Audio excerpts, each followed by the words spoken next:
na sarili niya. Tapos, kwento niya yung kung ano pa yung naalala niya ng bata. Kasi, kung sabi kong magulo na ba noon o may peace, yung magandang samahan pa noon ng Christian. Kung kailan yung gumawa. Bapa may anyanin po ng punan yung paganay na introduce kay ngalan ka. Dalo panon ka, barangay kapitan ka na barangay nunguan. Tapos na mapasad nanto ka panudro ka rin kana sa watag ka pan so nasautanon ka ba gatanudan ka. Then na sumapya ka panadal panon ka ni relation sa na Christian do Muslim. Taman sa mitya kan tamanan sa saguna. Ganapin ka na lupa. Bunika na. Okay. Ako po si Barangay Captain Haji Abbas Inged. So, pinanganak sa Balungis Pikit, Cotabato. Diyan man ako pinanganak sa Balungis. So, nung bata pa ako, doon ako nag-aaral sa Bukutan Elementary School. Grade 4 ang natapos ko. Noong 1959, grade 4 ang natapos ko. So, nung binata na ako, so lumipat naman kami dito sa dating pinanganakan sa akin. So, 1968, so dumating na yung martial law. So may organization ni Governor Dato Dugmatalam na IMAIM. So ganun ang umpisa. So nung marinig ko naman yung kwan, ma-organize na yung kwan, IMAIM, so ang kalaban doon, Ilaga. So palagi kaming inatak ng mga Ilaga sa aming tinirahan. So sinunog nila yung mga bahay namin. So may bukid kami. So hindi na kami makatrabaho. And naka-evacuate kami sa Pagalungan. Wala pa yung bata pa kayo, sir, hindi pa magulo noon yung Hindi pa. And, may Christian na noon pero may Christian. Pero nagunawaan yung mga Christian at saka mga Muslim. kailan simula yung gulo? Ang simula ng gulo noong yung panahon ni Totpik sa Utopi. So yun ang lumala. Doon nagkarat yung mga Ilaga. So doon nagumpisa yung gulo ng Muslim at saka Christian. Ano umpisa nun? Bakit sila nagkagulo? Ay palaging yung mga Ilaga, minamasakar yung mga Muslim, inaalisan ng mga tainga. So, nag-revenge naman yung mga Muslim. So, sumapi na sila ng mga organisasyon. Ganon yung nangyari. Noong 1968, so, nag-organize naman yung Moro National Liberation Front. So, nag-training naman ako. So, pagkatapos namin mag-training, saan kayo nag-training nyo, sir? doon din sa Damalasak. Diyan ang umpisa namin mag-training. Saan lugar yun, sir? Sa Maguindano, yung Damalasak. Pagalungan. So, doon kami tinuturuan ng mga kadre ng mga Moro National Liberation Front. Ano yung training nyo nun, sir? Parang sundalo din? Parang sundalo din. Dumaan kami sa mga obstacle. So, physical yung kuha namin, training namin. So, tinuruan kami kung paano yung pagbaril, paano humawak ng baril. Yan ang tinuro sa amin. Paano ka magkuha sa formation ng paglaban. So, yun ang itinuturo sa amin. Tinuro din sa inyo, sir, kung bakit may iminilit? Oo, tinuro din sa amin. Ano ang sabi nyo, sir? Bakit may Kasi yun lang ang i-counter namin sa Ilaga. Kasi marami ng mga Muslim na lalaki man o Muslim, ay babae, inalisan ng tainga. So, pagkatapos doon, sunugin pa yung bahay. Ganon ang nangyari. So, ngayon, nung maliguran na ako sa Moro National Liberation Front, humawak na ako ng baril bilang commander. Saan kayo commander na to? Anong pangalan yung commander? Yung sa akin, kuwan ako, bilang batalyon commander ng kuwan, Moro National Liberation Front. Kaya marami ako ninawakan na forces noong panahon ng kuwan. Saan yung area yun noon, sir? Ito rin ang area namin sa Barangay Nunguan. Oh. So, yun ang umpisa. So, noong inoperasyon ng kami ng Tabak Division, Tabak. oh. So, lahat-lahat yung kuwan, plansado yung kuwan area namin. Pati yung mga baka namin, mga kalabo, kinukuha ng... Sa Nunguan na yun? Oh, sa Nunguan na yun. Oh, doon na kami sa Nunguan. Pero hindi pa ako barangay captain. So, halos yung mga palay namin, kinukuha ng mga sundalo na yun ang IB nila, Tabak Division. So, sa sunod naman, nagupirit naman yung kwan, 35. So, ganun din ang ginawa. Takot yung mga tao. Anong year yan, sir? Naalala niyo? Yung 1970 yan, 1970. O 72. Yan ang pagpasok ng Tabak Division.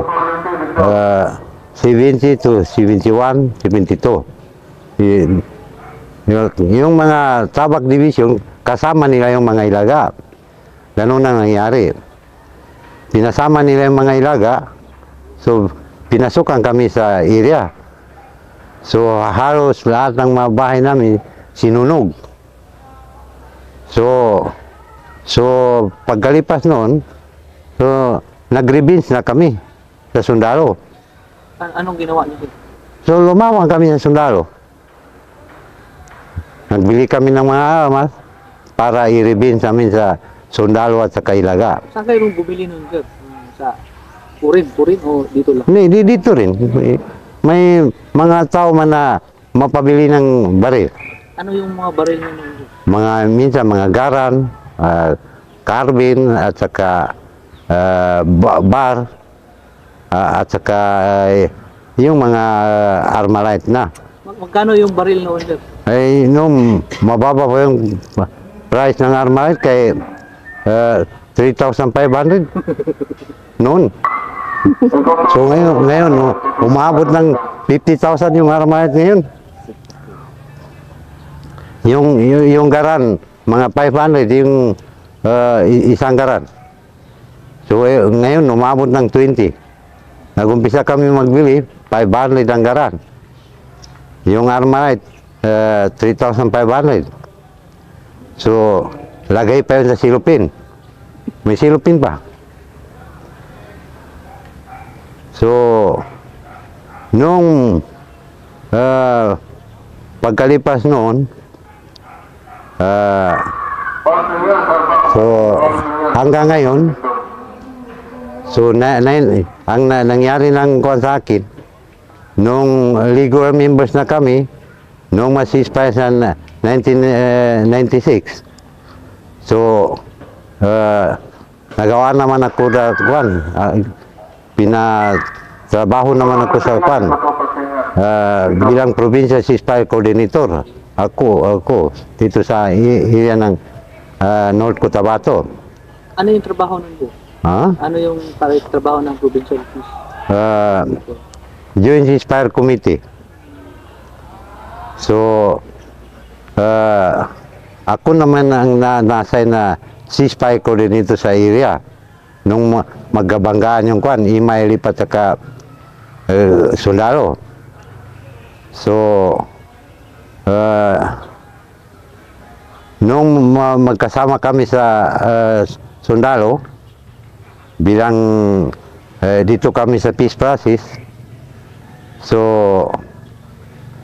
medyo na normal yung situation namin sa area. 1977 yan. Pero yung umpisa, sir, doon yung problema namin, takot kami sa sundalo. Kasi mahirap yung mga sundalo noon. Kaya marinig ba ng mga tao na andyan yung sundalo, hindi na nila paabutin, kaya alis na sila sa area. Bakit? Ano yung sundalo nyo? Ay, yung mga sundalo na panahon ng kwan, may Philippine Constabulary, Philippine Army na yun ang IB nila, Tabak Division. Kasama na yung mga PNP doon sa kwan. So, Ano ba yung ginagawa ng mga sundalo? kapag pumasok na sila, sige sila napaputok.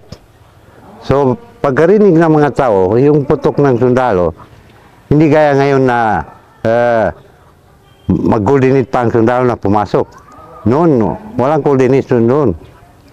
Kaya pag umpisa, pagpasok niya, simula dito sa pikit, hindi pa nakaabot sa putok na. So, takot yung mga sibilyan. So, ngayon, nagpasalamat na kami sa sundalo, kay may tulong na sila sa amin. Hindi ganun sa nauna na sundalo. Wala silang tulong, kay tinakot lang kami. Ngayon, may mga tulong na ang sundalo, may mga eskwela na tulong nila, bilang tulay sila na tinulungan kami, so hindi na kami natakot. So, may binigay pa sila na yung mga tinulungan kami paano makaraan yung mga seed namin. So, yun ang pasalamat namin sa sundalo ngayon.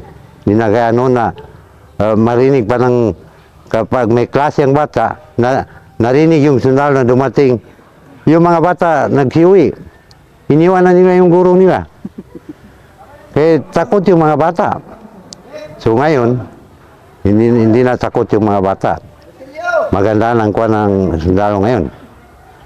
Marami ng tulong. Kung may bad experience sa sundalo, kung ano yung ginawa ng sundalo ng bad experience para Pwede mo din sabihin sa kanya. para ma-explain.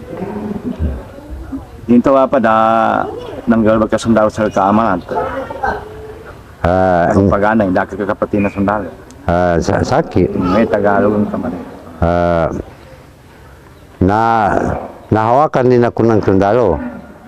Pero yun ang mga masamang nagawa nila. So, sabihin namin ng mga Muslim, bawal kayo pumasok din sa mosque na, lalo nang kukumatay kayo ng ibang karne. So, binawalan namin yan. So, ayaw nila kayo magalit sila. Baka yun ang pagkagalit nila, hindi na nagkaintindihan. Hindi nila alam kung ano yung At saka yung mga babae namin, palagi nila ginabiro. So, yung mga babae ng mga Muslim, so, palagi nila ginabiro ba na matakot yung mga babae? Yun lang ang mga masamang kwan nila sa amin. Sa moski ba ito, banumbalian nila sa mga aso? Uy, mas kwan na, banumbali siya sa Tagalog naman ka para kasabutan. Noong yun ang binawa namin doon, kasi nagkuha sila ng mga aso sa mga area, so kinatay nila doon sa moski namin. So bawal yun sa aming mga Muslim. Na katayin mo, doon mo pakain sa loob ng moski. At saka yung Bible namin, ginagisi nila. Yun lang. Yung Quran. Pinunit nila. O, pinunit. Bakit naman ako? Basta lang pinunit nila. Oo. Pinunit nila, ginasapo lang sa yung mga dumi-dumi doon sa kwan. yung ginakailan nila. Punitin nila yung Quran, kaya itrapon nga doon sa mga basa-basa doon sa kwan. So, masakit yun sa amin na iganon yung Quran, kaya yun man ang sinusunod na Muslim. Kung ano man ang nakasulat doon na batas, yun ang sinusunod ng religion ng Muslim. Tinanong ko sila kanina kung ano itong away nito, religious ba? So, kalau nakilay ba pa na, nyaba di ka bagayo na Muslim sa Christian, nang kunit bago kagan. Nini bago kagan na ikilay ng karon o religion o ningani. So, ang paningin ko sa pinagawayan ng kuan, Muslim at saka Christian, hindi religion yan. Prinsipyo lang ang pinagawayan. Anong prinsipyo ito? Oo. Kasi yung mga Muslim, so ito man ang sisi nila sa gobyerno. So itong mga area ng mga Muslim, so sa political, kinukuha pa rin ng mga Kristiyano. Yan ang pinagawa. Politika at saka budget. Yan ang nakikita namin. So, lahat ng area ng Muslim, hindi dinevelop ng national. Kaya, ganyan. Kung magkuhan yung mga Muslim, kung nag-aaway doon sa area, so, wala na yung mga development. Nasunog. So, hindi na maulit na ma-develop. Kaya hindi man nasettle yung kwan, problema ng Muslim at Christian. Kaya ang gusto ng mga Muslim, so ma-implement na yung kwan, yung sabi nila na autonomy, para makasarili na sila sa gobyerno. Masiparate na sa national government. Yun ang palagi kong naririnig na usap-usapan. Kung ma-implement lang yung sabi nila, yung kwan, yung pinagkasunduan, so wala na siguro ang gulo. So yan ang solusyon? O yan ang solusyon. Ma-implementa yung nalagda na pinagkasunduan. Ano yung ambisyon niyo po sa Pilipinas?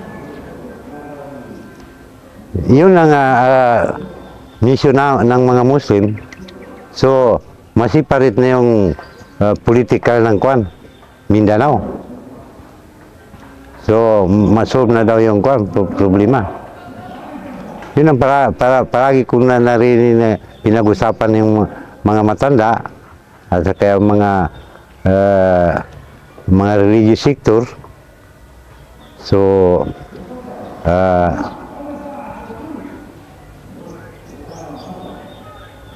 yun lang kwan nakikita namin.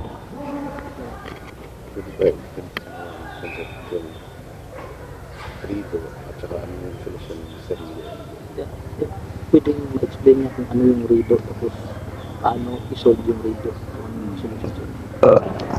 Bapa ninikili nung sa kanonya ba kapapantagan na gangula. Masagot ka na. Sekarang rido nung sa una. Nang ini mga solusyon samba, ini kasod samba katernanin na gangula. Niya mo kasod niya. Agi narang kita mo mamo. May palisiya man na kwan. Maski Maguindanao ang sumunod lang sa ordinansa yung mga tao kung masolve yung problema. Pero itong iba hindi man sumunod sa ordinansa yung rido. Kaya nga natawag na rido kasi hindi sumunod sa ordinansa. Kung ano ang ordinansa doon sa area, hindi siya sumunod doon sa ordinansa ng mga matatanda. Kaya hindi magkaroon ng rido kung susunod lang sila sa yung tinatawag na ordinansa sa Quran. Iyan man ang nalabag ng rido. Yung sinabi ni Allah diyan sa Quran, na kung pumatay ka ng tao, patayin ka rin. Pero ngayon may solusyon na. Kapag nagpatay ka ng tao, bayaran mo yung yung isa kita, gabayaran yung yawa.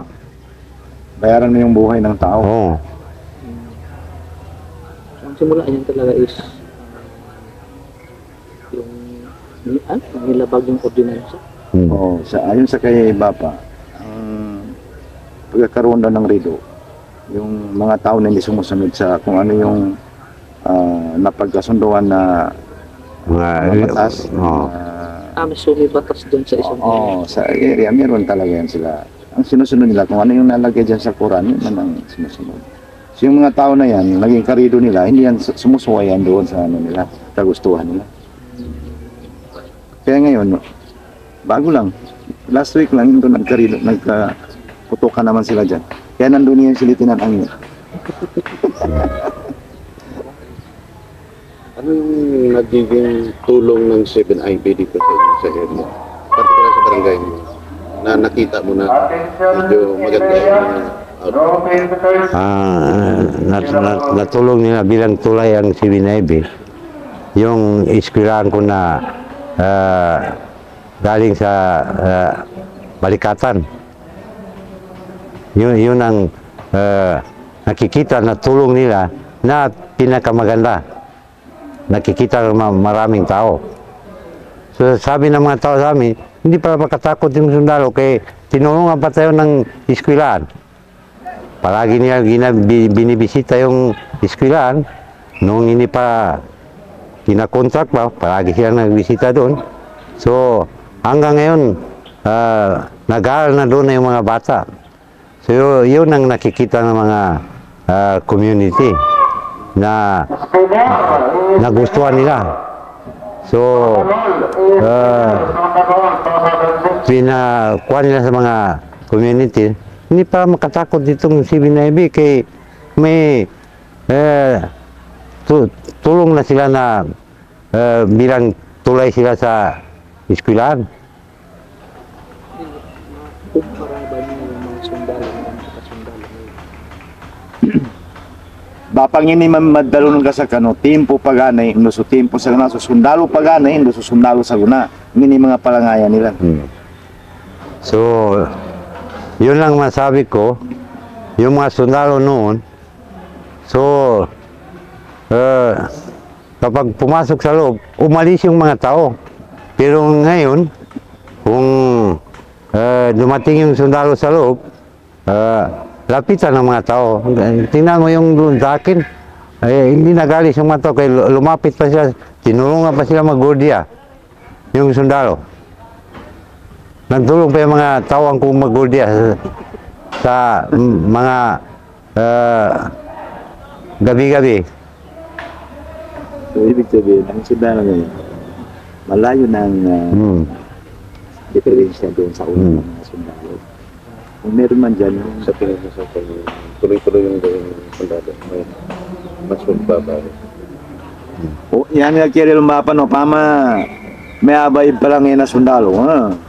Na nginilkalo na obserbasyon na malalawi sa mapya, gapya ilang nung kanadalpatan no siya kanong mga ingid ano, may kami abay pa lang yan na sundalo. Okay.